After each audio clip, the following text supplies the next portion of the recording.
I already talked about the empty chair for boys. Now let's talk about the daughter. And it's a little bit stranger than the boys' version in a lot of ways because it shows up in her body before it does in her behavior.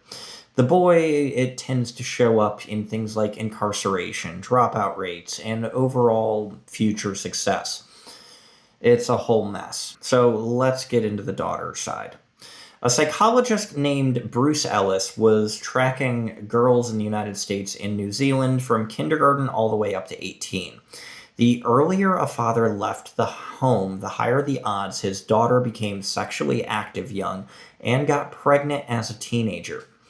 In the US data, girls who lost their father before age 6 were about twice as likely to be sexually active early in their life, and roughly 5 times more likely to get pregnant as teenagers. And that is after they controlled for income, family chaos, and for everything you would typically want to blame first.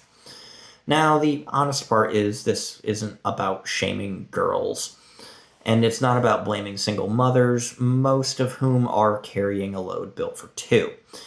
But you gotta watch what the data actually says. And here's the part that really should actually stop and make you think.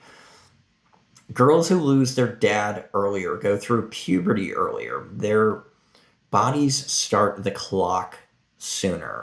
A British study of 8,000 kids found that early father absence raised depression that lasted into adulthood, and part of that ran straight through that early puberty time frame. The empty chair didn't just change her choices, it changed her development. A father in the home is not a nice thing to have. For a daughter, his presence is a biological signal that she is safe and that there's no rush to grow up. You remove him, and the body and the behavior both start to speed up really fast.